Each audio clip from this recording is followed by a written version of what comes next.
नमस्कार, स्वागत है सभी मित्रों का आज के नए पॉडकास्ट में। पिछले 2 पॉडकास्ट में हमने अनंत श्री से काम वासना के विषय को लेकर एक बृहद चर्चा की है, एक बातचीत की है। जिन मित्रों ने नहीं सुना है वो अनंत श्री चैनल पे जाएं, उसको ज़रूर सुनें। आज हम काम वासना के विषय को एक नए आयाम में ले जाएंगे। अनंत श्री एनलाइटेंड मिस्टिक, जिससे हम बातचीत करेंगे, एक जो बृहद आयाम है उस पर एक स्पष्टता लाने की कोशिश करेंगे। बने रहिए हमारे साथ। आइए शुरू करते हैं। प्रणाम अनंत श्री।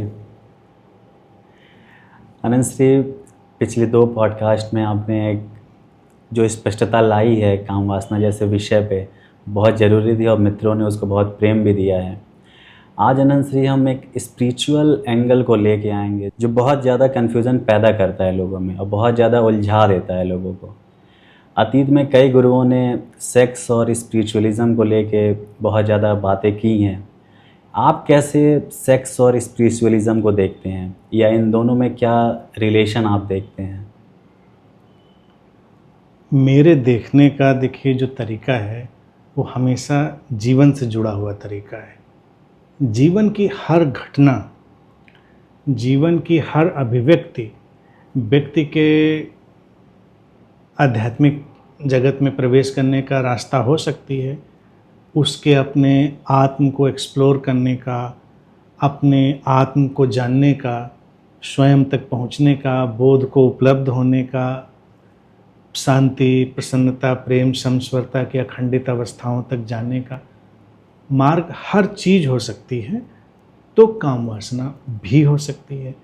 अब इसको हम ऐसे किसी कल्ट स्टाइल में नहीं देख सकते हैं कि ये कोई बहुत ही अलग और विशेष व्यवस्था हमको बनानी है। हम जीवन में जो कुछ भी कर रहे हैं या जीवन से हमको जो कुछ भी मिला है, वहाँ से हमेशा एक द्वार खुलता है। ये हमेशा ध्यान रखना चाहिए। इसके द्वार को थोड़ा सा द्वार को देखना ये पड़ेगा कि देखिए, हम भोजन से भी जा सकते हैं अपने नज़दीक। स्वाद की स्थितियां हैं तो स्वाद को लेकर भी कितने सिद्धांत हैं। हम रसो वैसा भी कहते हैं कि परमात्मा रस स्वरूप है। हम सुनने से जा सकते हैं, श्रवण तो श्रावक हो जाते हैं लोग। काम वासना जो सेक्सुअलिटी है मनुष्य की, वो क्यों उसको इतना आकर्षित करती है, पहले तो ये व्यक्ति को ज़रूर जानना चाहिए। और वो द्वार बनेगी इस तरह से क्योंकि हमको एक अतिशय संवेदनशीलता को विकसित करने का अवसर मिलता है। जैसे भोजन करते समय हमको अतिशय संवेदनशील होने की आवश्यकता नहीं है। हालांकि अतिशय संवेदनशील होंगे तो हम ज़्यादा स्वाद ले पाएंगे, लेकिन सेक्सुअलिटी में 2 लोग मिलेंगे। जब 2 लोग मिलेंगे तो 2 लोगों की आपसी जो रिदम है, उनकी आपसी लय है, उसका भी बनना ज़रूरी है। तो वस्तुतः हम रिदम में आना सीखते हैं, हम सामंजस्य सीखते हैं, हम एक साहचर्य सीखते हैं। तो ये सब जो सीखना है वो हमको हमारे नज़दीक लाता है। ये नहीं कि काम वासना में कोई केमिस्ट्री है कि जब आप गए तो उस केमिस्ट्री ने एकदम से कुछ अपना काम किया और आपको ऊपर उठा दिया। ऐसा लोगों को लगता है। तो इसीलिए फिर क्या होता है कि तांत्रिक सेक्स जैसी बहुत विधियाँ निकल आईं। तांत्रिक सेक्स के नाम पर पश्चिम में गए तो इधर से ही सब थे महानुभाव लोग, उन्होंने सेक्सुअल ऑर्गीज आयोजित करनी शुरू कर दी। लेकिन वो केवल सेक्सुअलिटी से रिलेटेड नहीं है कि वो आप सेक्स में जा रहे हैं तो एकदम से कुछ ज्ञान को प्राप्त हो जाएंगे या कोई चीज़ आपकी ऐसी हो जाएगी। अब उसको ट्विस्ट करने के लिए उन लोगों ने ये ज़रूर डाला कि कुछ जागृत होगा, कोई शक्ति जागृत होगी, कोई कुंडलिनी जागृत होगी। लेकिन ये सब काल्पनिक बातें। मूल बात है मानवीय संबंध की जो जटिलता है, जो काम वासना में उत्पन्न होती है, उतनी जटिलता किसी भी संबंध में और किसी भी क्रिया में उतनी जटिलता उत्पन्न नहीं होती है। तो जो व्यक्ति उतनी जटिलता में सरलता ले आया और उस जटिलता को साध लिया, उसने दूसरे के मनोभावों को, शरीर को, मन को और आपसी संतुलन में उतर गया, तो उसके लिए द्वार खुल गया। तो जो 2 लोग हैं, दोनों के लिए द्वार खुल सकता है? दोनों के लिए। अनुश्री, इसमें जो बेसिक मैं पूछना चाहूँगा क्वेश्चन, जैसे जो लोग इस पे बातचीत करते हैं, सबसे पहला उनका जो क्वेश्चन रहता है, जो ज़्यादातर मैंने सर्च भी किया था, कि वो लोग पूछते हैं कि मास्टरबेशन जैसे होता है और स्पिरिचुअलिज्म में अगर लोग सेक्स के थ्रू बढ़ना चाह रहे हैं तो वो बहुत बाधा होता है, इसको कैसे देखते हैं आप? इसको देखिए, मैं किसी भी रूप में बहुत महत्व नहीं देता हूँ, बल्कि इसका एक साइकोलॉजिकल एंगल ज़रूर है। वस्तुतः सेक्स ना सहयोगी है ना बाधा है। मूल बात तो ये है, ना वो सहयोग कर देगा आपको कोई विशेष, ना वो कोई विशेष बाधा डाल देगा। आप बाधा डालना चाहें, जैसा कि मैं बार बार कह रहा हूँ, हर चीज़ बाधा डाल देगी आपको। आप सहयोग लेना चाहें, हर चीज़ आपको सहयोग दे देगी। तो सेक्स भी वही है। रहा सवाल मास्टरबेशन का, वो एक साइकोलॉजिकल और फिजियोलॉजिकल एक्टिविटी है, और साइकोलॉजी ये कहती है कि एक्सप्लोरेशन के स्टेज में हर बच्चा उससे गुजरता है और हेल्दी है, ठीक है, उसके मानसिक संतुलन के लिए बेहतर है। बल्कि एक रोचक किस्सा ये है कि एक बार जी कृष्णमूर्ति को जो टीच करते थे C.W. लेडबेटर, तो लेडबेटर साहब वैसे तो बड़े विद्वान व्यक्ति और बड़े काबिल व्यक्ति थे, और तमाम उनका योगदान फैंटेसी फैलाने में भी है, लेकिन आदमी तो लीजेंड था। तो उन्होंने एक बार अपने स्टूडेंट को ये बात प्रस्तावित करी थी कि आप मास्टरबेशन में जा सकते हैं और आपको जाना चाहिए। उससे आप बेकार के तनाव, बेकार के कुंठाओं, बेकार के फ्रस्ट्रेशन से मुक्त हो सकते हैं। तो वो बात जब मैंने पढ़ी और मैंने लोगों को देखा, युवाओं को देखा, समझा, तो मैं इस बात से सहमत हूँ, क्योंकि अल्टीमेटली जो सेक्सुअलिटी की घटना है, जो स्त्री पुरुष के बीच घट रही, वो भी अनदर काइंड ऑफ मास्टरबेशन है, मास्टरबेटिंग थ्रू अनदर बॉडी। घटना वही है।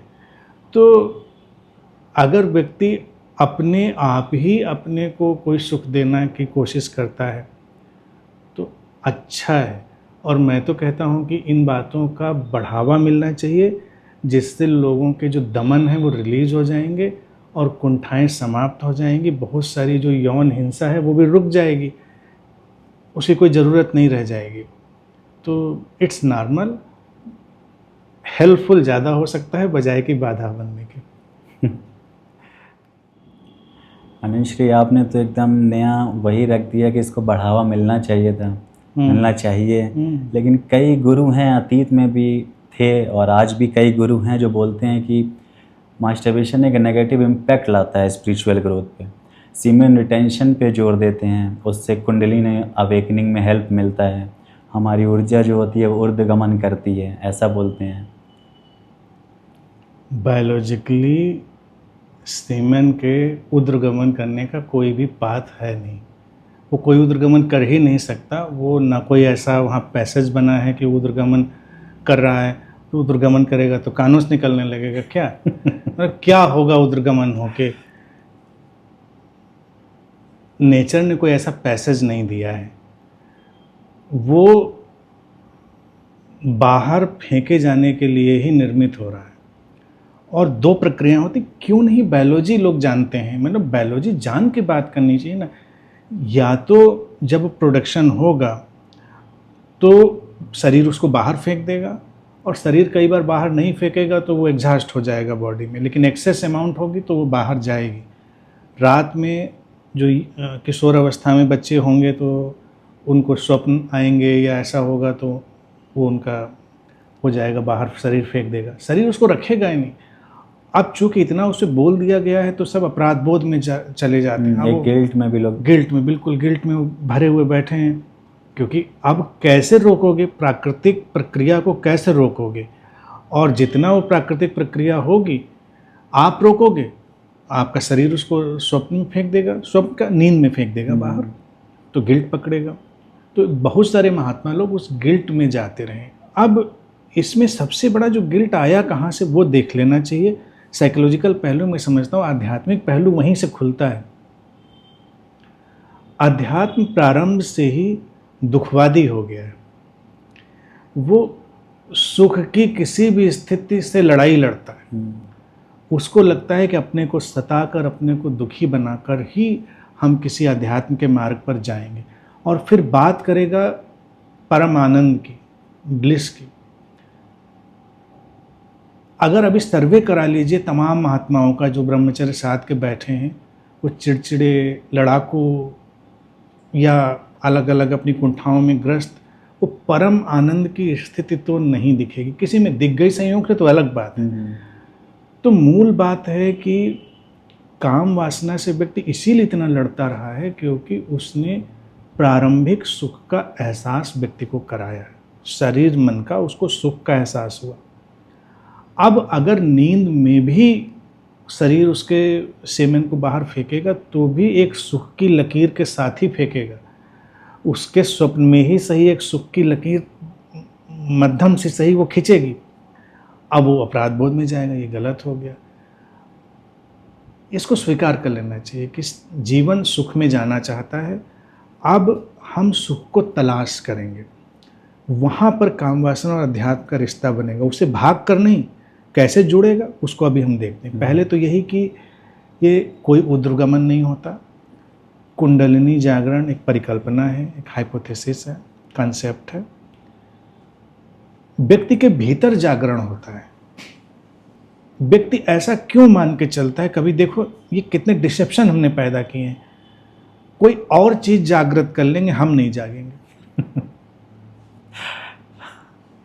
डिसेप्शन देखिए, तुम जाग जाओ, वो जाग जाए, हमें नहीं जागना है। तो इसी का एक, जिसको रिफ्लेक्शन कहिए, इंसान के दिमाग में ये पैदा हो गया कि हमारे भीतर कोई चीज़ जागेगी, अपने को हम भूल जाते हैं। अपने को भूल जाते हैं। और फिर जब कोई उस पर प्रश्न खड़ा करेगा तो कहेंगे नहीं, जब वो जागेगी तभी तो हम जागेंगे। तो हम सीधे सीधे क्यों नहीं आ जाते कि हम ही जागेंगे। हमको जागना है, हमको अपने को जागृत बनाना है। और जैसा पहले भी मैंने कहा कि ये बात मैं बिल्कुल प्रस्तावित करूंगा लीड बेटर की तरह। अगर हम इन सब बातों को प्रस्तावित करें, बढ़ावा दें, तो यौन हिंसा की तमाम घटनाएं बंद हो जाएंगी। यौन हिंसा की ज़रूरत नहीं रहेगी, यौन हिंसा की विक्षिप्तता भी नहीं रहेगी, क्योंकि व्यक्ति एक प्लेजर की वो चीज़ तो जान ही चुका होगा कि यही होता है। अब यही होता है तो इसमें क्या बहुत महान चीज़ हो रही है और क्या हीन चीज़ हो रही है, वो सब जान चुका है। फिर आध्यात्मिक रास्ता कहाँ पर खुलेगा काम वासना में? जब दूसरे से आप संबंधित होंगे तो आप एक चुनौती में प्रवेश करेंगे। अब आपको विचार के तल पर, भावना के तल पर, शरीर के तल पर, हर तल पर आपको एक सामंजस्य बिठाना है। जब आप सामंजस्य बिठाते हैं तो आप देखिए जैसे कोई पजल है, पजल के बिखरे हुए टुकड़े हैं, आप उन टुकड़ों को अपनी जगह पर रख रहे हैं, आप जागृत हो रहे हैं। अभी के स्त्री पुरुष संबंधों को हमने अध्यात्म से रहित कैसे बनाया कि वो सीधे काम वासना पर फोकस्ड है। वो पजल नहीं सॉल्व कर रहे हैं, वो विचार के उलझाव नहीं सॉल्व कर रहे हैं, भावना के उलझाव सॉल्व नहीं कर रहे हैं, संवेदनशीलता के उलझाव सॉल्व नहीं कर रहे हैं। सीधे कृत्य में जंप कर जाओ। एक ऑब्जेक्टिफिकेशन, एक ऑब्जेक्टिफिकेशन है। विवाह भी वही ऑब्जेक्टिफिकेशन है। इसके बाद सब उलझ के रह जाते हैं। अब उलझ के रह जाते हैं तो सोचते हैं हम तो सांसारिक लोग हैं, हमें तो कहाँ आध्यात्म की साधना होनी चाहिए थी। फिर चलो सत्संग करते हैं, प्रवचन सुनते हैं। फिर वही उलझे हुए लोग ब्रह्मचर्य के प्रवचन भी सुनेंगे, वही उलझे लोग काम वासना से अध्यात्म जगाने के प्रवचन सुनेंगे और उलझते चले जाएंगे। मूल बात है वो काम वासना से नहीं जागना था, उस एक्टिविटी से नहीं जागना था। यहीं पर तंत्र भी हमारे यहाँ कहता है, तो वो विज्ञान भैरव तंत्र ने इस पर विधि दी है। और मैं हैरान रहता हूँ कि तंत्र के नाम पर इतना उलझाव कहाँ से लोगों ने पैदा कर दिया। एक भैरवी साधना और ये सब साधनाएं चली तो वहाँ पर स्त्रियों का उपयोग ही वस्तुतः करते रहे वो लोग, वस्तु की तरह। एक समय कापालिक संप्रदाय था, तो वो लोग तो लड़कियों के अपहरण करने का ही काम करते थे। कोई सुंदर लड़की देखी और ज़बरदस्ती अपहरण कर ले जाते थे। कापालिकों का बहुत विरोध हुआ, बड़ी मुश्किल से उनके देखा जाए आतताई व्यवहार को शांत कर पाया समाज, और वो साधना के नाम पर। लेकिन साधना में उनके लिए स्त्री ऑब्जेक्टिफाई हो गई। वो तो जाग रहे हैं, लेकिन जाग क्या रहे हैं? जागे हुए कहीं दिखाई तो नहीं दिए हमें। आज भी कोई दिखाई तो देते नहीं। यहाँ से कोई नहीं जागेगा। विज्ञान भैरव तंत्र शुद्धतम ग्रंथ है ध्यान और साधना का। वहाँ पर 2 विधियाँ दी गई हैं काम वासना से संबंधित, और वो विधियाँ ही सामंजस्य को बताती हैं। हमने उसको विस्तार से बोला है, यूट्यूब पे पढ़ा भी है विज्ञान भैरव तंत्र के सीरीज़ में, मित्र जाके सुन सकते हैं उसको। उसमें वो कहते हैं कि जब आप संपर्क में होते हैं और आपके शरीर के कंपन एक दूसरे में घुलने मिलने लगते हैं, शरीर, मन, भावनाएं उनके कंपनों में प्रवेश करो। विधि के एग्जैक्ट वर्ड्स क्या हैं वो देख के बताए जा सकते हैं, लेकिन कंपनों में प्रवेश करो। जब कंपन आए तो कंपन में पूरी तरह डूब जाओ। अब कंपन क्या है? हम कभी किसी के साथ मिलते हैं तो एक कंपन शुरू होता है, शरीर के तल पर, विचार के तल पर, भाव के तल पर, संवेदना के तल पर। ये जटिल मामला है। स्त्री पुरुष के साथ उस समता में उतरना संसार की सबसे सुंदर चीज हो सकती है।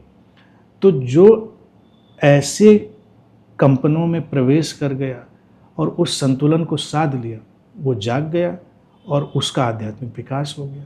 तो वहाँ पर काम वासना भी शामिल है। स्त्री पुरुष संबंधों में देखा जाए, काम वासना का कोई ना कोई रूप तो रहता ही है। भले हम उस रूप को स्वीकार न करें तमाम सामाजिक घटनाओं में, लेकिन उसमें सेंसुअलिटी का एक पार्ट रहता है।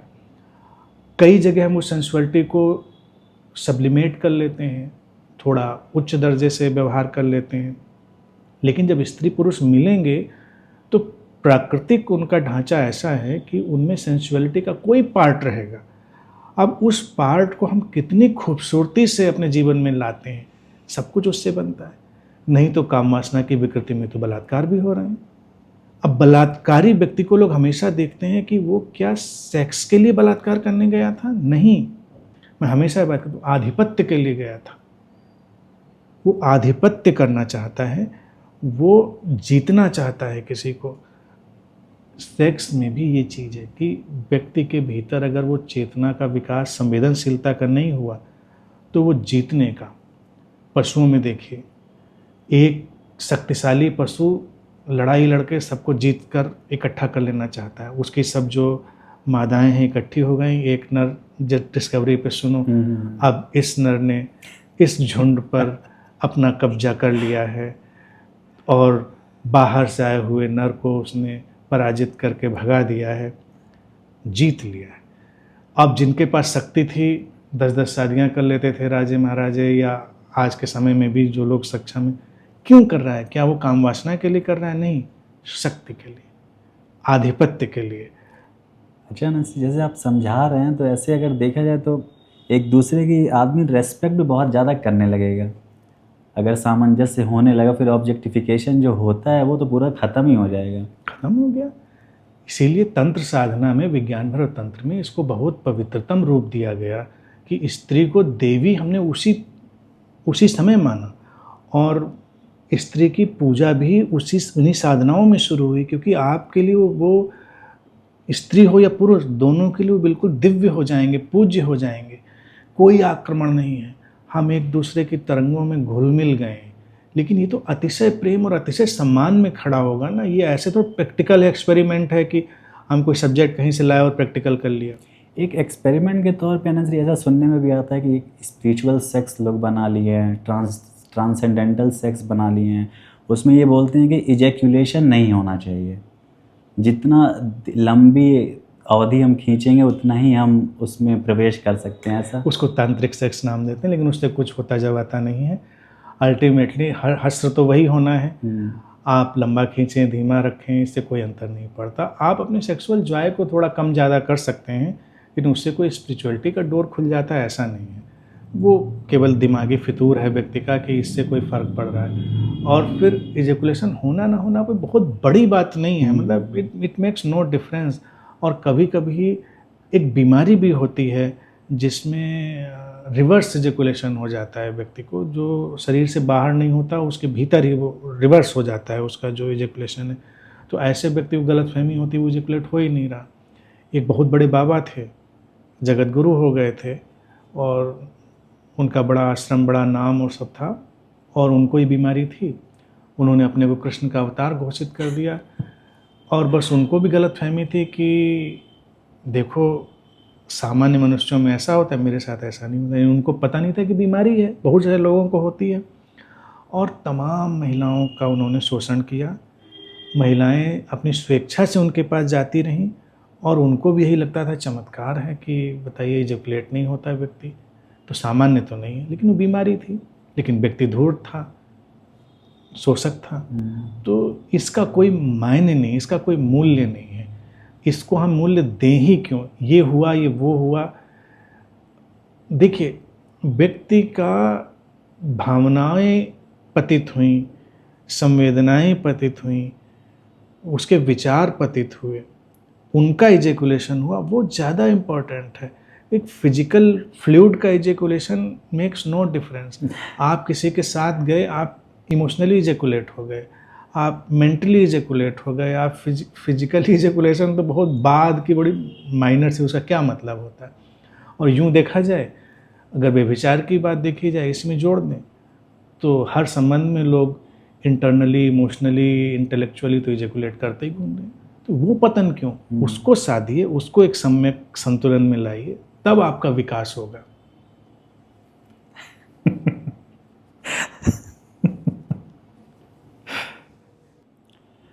अनंत श्री, कई साधक हैं या कई जो साधना में नहीं हैं, वो भी अगर सेल्फ स्टिमुलेशन में या सेक्सुअल एक्टिविटी में जो म्यूचुअली होता है, उसमें जाने के बाद वो लोग एक गिल्ट फील करते हैं सेक्सुअल एक्टिविटी के बाद कि मुझे ऐसा नहीं करना चाहिए था, या लो फील करने लगते हैं वो। इसका क्या कारण है? इसका कारण देखा जाए तो कंडीशनिंग ही है। बचपन से जो कंडीशनिंग डाली गई है वही है, और कोई चीज़ नहीं है। बचपन से इतना डिनायल मोड में बच्चे को डाला गया है कि उस डिनायल मोड से उसको ये लगने लगा है कहीं अंदर में कुछ तो गलत है, कुछ तो गलत है। अब सेल्फ स्टिमुलेशन की बात देखी जाए, हर बच्चा प्रारंभ से ही, इसकी हम लोग पिछले पॉडकास्ट में चर्चा कर चुके हैं, सेल्फ स्टिमुलेशन में जाता है। बहुत बचपन से, बहुत इन्फेंट से जाता है। माँ बाप उसको रोकने लगते हैं, रोकने लगते हैं, बाकी कहीं नहीं रोकते, तो उसको लगने लगता है कुछ तो अजूबा है, और उसको अच्छा भी लगता है। अब ये अच्छा लगने और रोके जाने के द्वंद्व में वो घिर जाता है उसका मन। धीरे धीरे वो बड़ा हो रहा है, बड़ा हो जाएगा तो वो द्वंद्व हमेशा पीछा करेगा उसका। वो ये नहीं समझ पाता मन कि अच्छा भी लग रहा था और हमको रोका भी जा रहा था। उससे उसके अंदर गिल्ट का निर्माण होता है, अपराध बोध का। माता पिता या सामाजिक जो लोग गुरुजन आसपास होते हैं, वो उस फिनोमिना को समझाने में अक्षम होते हैं कि वो एक ये सीमा रेखा बताएं उसको। बुरा नहीं है, लेकिन एक सामाजिक विकास और एक जो मानवीय संवेदनाओं के विकास में हमने एक नई दिशा पकड़ी है, तो उसमें कुछ चीज़ों को हम अलग तरह से परफॉर्म करते हैं, कुछ चीज़ों को अलग तरह से परफॉर्म करते हैं। ये सिखाना, जैसे तमाम चीज़ें हैं तो उनका हम सार्वजनिक रूप से उपयोग तो नहीं करेंगे। तमाम चीज़ें आपकी व्यक्तिगत निजता की बात हो गई, जिसकी हमने चर्चा करी है, निजता में आ गई। तो कुछ आपके प्लेजर निजता के हो गए, और समाज ऐसा संवेदनशील होना चाहिए किसी के निजता के सुखों में हस्तक्षेप नहीं करे। तो ऐसे कुछ समाधान लाते हुए, मनोवैज्ञानिक और संवेदनशील उत्तर देते हुए बच्चा अगर विकसित किया जाए तो उसके अंदर गिल्ट नहीं जाएगा। जब गिल्ट नहीं जाएगा तो वो जो ड्रेन आउट महसूस करता है, वो ड्रेन आउट महसूस नहीं करेगा। सबसे बड़ा ड्रेन आउट जो होता है वो गिल्ट होता है, अपराध बोध होता है, और कुछ नहीं होता। गिल्ट डालने का काम मुझे तो लगता है कई धार्मिक संगठन जो हैं वो सेक्सुअल एक्टिविटी को बिल्कुल मना ही कर देते हैं। देखिए, वो इसीलिए मना कर देते हैं कि सुख विरोधी हैं, एक तो नंबर एक यही बात है।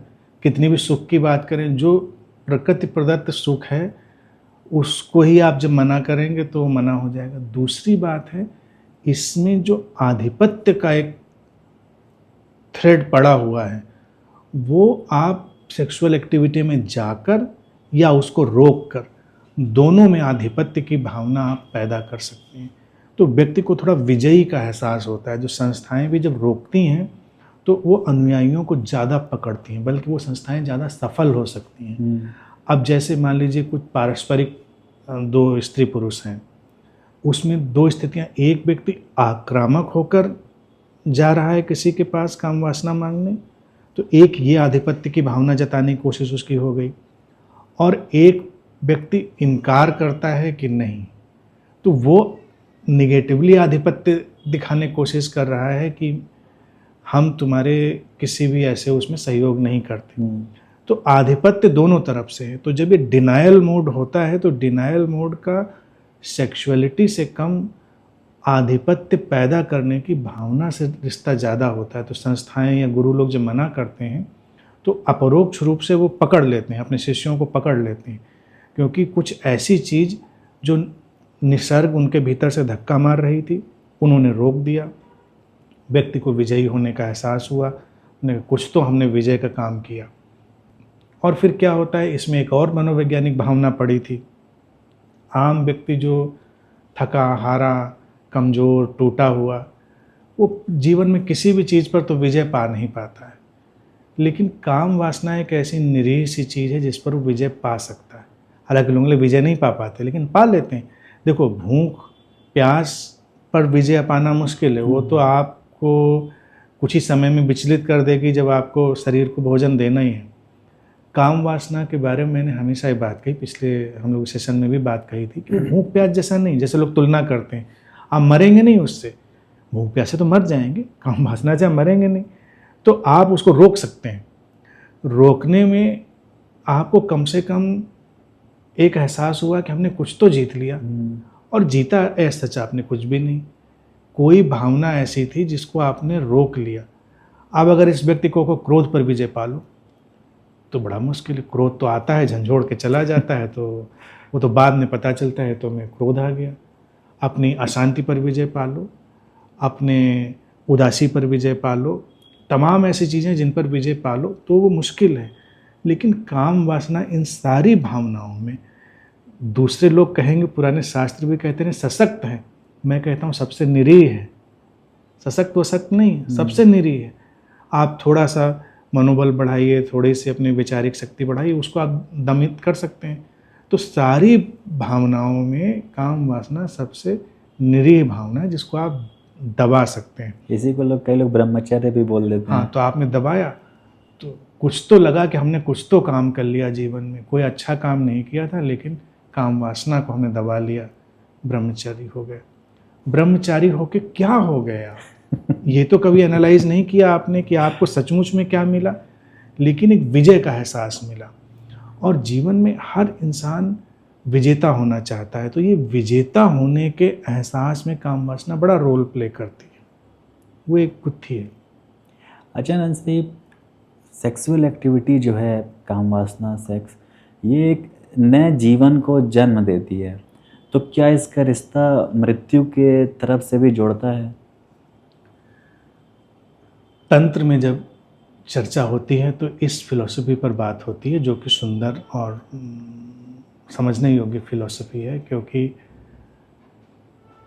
वो दर्शन कहता है कि चूंकि जन्म देने की एक शक्ति है जिस प्रक्रिया में, उसी प्रक्रिया में मृत्यु भी शामिल होनी चाहिए, क्योंकि दोनों ध्रुव एक साथ होते हैं।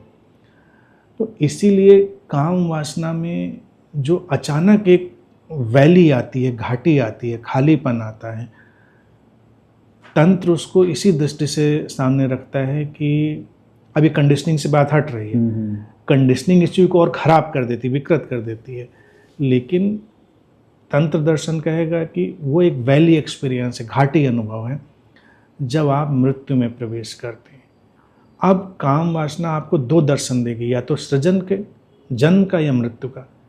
लेकिन मृत्यु हमेशा कुरूप और खतरनाक है ऐसा तो नहीं, मृत्यु भी तो सुंदर हो सकती है। विध्वंस जो सृजन में ले जाए वो सुंदर भी हो सकता है। तो तंत्र दर्शन ये भी कहता है कि वो जो वैली एक्सपीरियंस है, जो घाटी अनुभव है, वो बड़ा सुंदर भी हो सकता है, लेकिन अगर उसको हम इतनी कंडीशनिंग फ्री होकर देख पाएँ, वस्तुतः वो मृत्यु का अनुभव है। आप किसी के साथ संबंध में गए, संबंध में आप डूबे, और फिर जब अभी एक लहर थी ऊपर जाती हुई, काम वासना देखिए लहर की तरह होती, फिर लहर उतरती हुई, लेकिन उतरती हुई लहर को हम कभी अनुभव नहीं करते, हम तो उसके पहले ही भाग लेते हैं या लोग सो जाते हैं या कुछ करते हैं। लेकिन जब लहर उतरी, जब आपका जो कृत्य था पूरा हुआ, शिखर हुआ, शिखर के बाद फिर लहर लौटेगी। जब लौटेगी तो वो घाटी अनुभव है, वो घाटी अनुभव मृत्यु का अनुभव है। उस समय आपको एक खालीपन, एक शून्यता, उसका बोध होगा। तो ये दोनों शिखर और घाटी दोनों जुड़े हुए सुंदर है। तो इसीलिए जब लोग प्रेम में बहुत होते हैं और एक दूसरे के साथ ज़्यादा समय बिताते हैं तो वो घाटी अनुभव को भी अनुभव करते हैं। घाटी अनुभव आनंद से ऐसा भी हो सकता है क्या कि अगला पर्सन हमें एकदम नया सा दिखने लगता है, मतलब ऐसा लगता है कि इतना कुछ हुआ लेकिन बिल्कुल अनटच्ड है वो अभी। हाँ बिल्कुल, बिल्कुल अनटच्ड है। और यूँ देखा जाए कि सेक्सुअल एक्टिविटी के पीक के बाद जब घाटी एक्सपीरियंस की डेप्थ होती है तो उस डेप्थ में ही ब्रह्मचर्य का फूल खिलता है। दोनों स्त्री पुरुष उस समय बिल्कुल निर्दोष वर्जिन हो जाते हैं। उनको लगता है जैसे हम कभी ऐसे संपर्क में आए ही नहीं, इतने तरोताज़ा आए, इतने नए। तो वहीं से ये वर्जिनिटी का और ब्रह्मचर्य का कहीं ना कहीं से व्यक्ति को स्पार्क पकड़ा होगा। फिर लोग जब भूलते चले गए तो अपनी कल्पनाएं गढ़ लीं, क्योंकि लौटती हुई जब लहर शिखर से नीचे गई है और ठहरी हुई है तो उस शून्यता में हम व्यक्तित्व रहित होते हैं, हमारा व्यक्तित्व नहीं है। और जब व्यक्तित्व रहित हैं तो हम समय रहित भी हैं, समयातीत भी हैं। तो काम वासना में श्री मृत्यु का अनुभव, टाइमलेसनेस का अनुभव, ये सब भी आता है। लेकिन ये तब आता है जब व्यक्ति इतनी धैर्य और इतनी प्रतीक्षा में साथ में होता है। तब वो देखता है कि अचानक समय खो गया, अचानक इमेजेस खो गई, व्यक्तित्व खो गया। अभी तो खतरा क्या लगता है उसमें, देखिए जाते हैं दो व्यक्ति, लेकिन उनके जाते समय उनकी इमेजेस टूट टूट कर गिर रही होती हैं। इसीलिए सबसे डरावना भी अनुभव होता है। डरावना अनुभव ये है कि आप अपनी उन इमेजेस के साथ तो जा नहीं सकते इतने नज़दीक किसी के, और व्यक्ति इमेजेस को, छवियों को छोड़ना नहीं चाहता, तो वो संबंध कुरूप बन जाता है कि आप छवियों के साथ संयुक्त हो रहे हैं। लेकिन कल्पना करो लोग आपस में इतने गहरे प्रेम में कि वो छवियों को गिरा सकते हैं। तो वो छवियों को जब गिरा कर गए तो वो विशुद्ध स्त्रैणता और पौरुषता की तरह मिले, व्यक्तित्व उनका तिरोहित हुआ। और गहरे गए तो वो एक विशेष स्त्री और विशेष पुरुष न रहकर स्त्री और पुरुष की एक जो शुद्ध स्थिति है वो बन गई, व्यक्तित्व रहित, छवि रहित। तो मृत्यु ही है। जो जाना पहचाना व्यक्ति था वो मर गया, और जब जाना पहचाना व्यक्ति मर गया तो समय भी नहीं रहा। समय तो हमारी इमेजेस के कारण है, छवियों की कंटिन्यूटी के कारण। अगर छवियों का सातत्य ही नहीं है, उसकी कंटिन्यूटी ही नहीं है, तो समय की ज़रूरत कहाँ पर है। समय भी गया।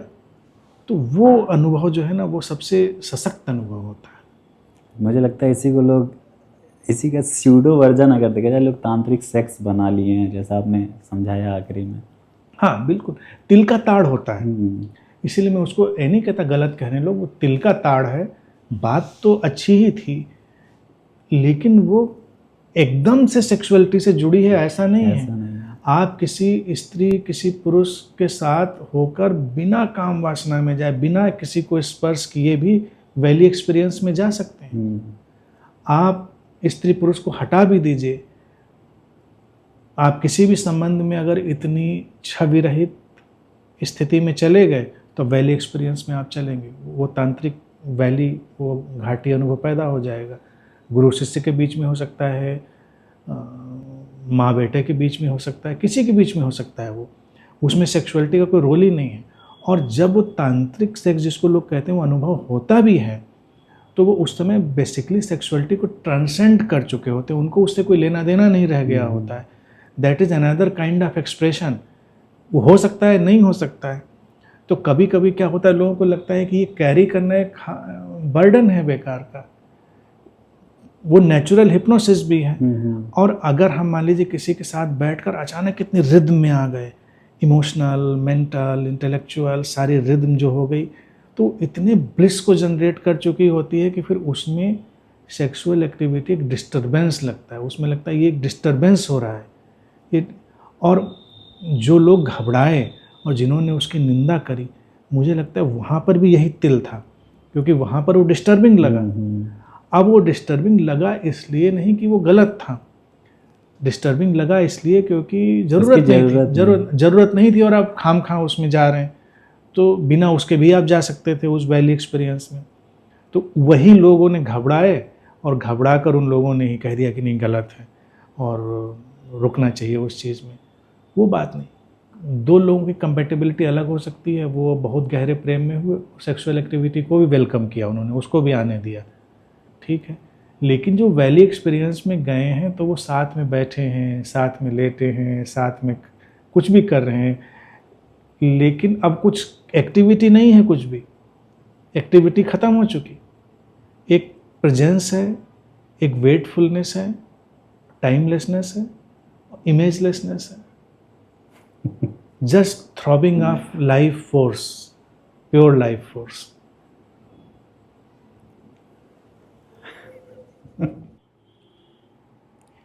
सभी मित्रों का आभार। आप सभी ने अनंत श्री पॉडकास्ट को बहुत सारा प्रेम दिया है। कई मित्र सब्सक्राइब कर चुके हैं चैनल को, कई मित्रों ने नहीं किया है, उनसे गुजारिश है चैनल को ज़रूर सब्सक्राइब कर लें। अनंत श्री पॉडकास्ट में जितने वीडियो हैं उन सबको ज़्यादा से ज़्यादा लोग शेयर करें। आज जो हमारी अनंत श्री से बातचीत हुई है काम वासना को लेके, आध्यात्म को लेके, मुझे लगता है बहुत ज़्यादा कन्फ्यूज़न वाला विषय था ये। मुझे पूरी उम्मीद है कि इस बातचीत से ये कन्फ्यूज़न ज़रूर दूर हो गया होगा। काम वासना को लेके जो जीवन में भी हमारे जो उलझाव रहते हैं वो भी ज़रूर दूर हो गए होंगे। चैनल को ज़रूर सब्सक्राइब कर लीजिएगा। मिलते हैं अगले पॉडकास्ट में एक नए विषय के साथ।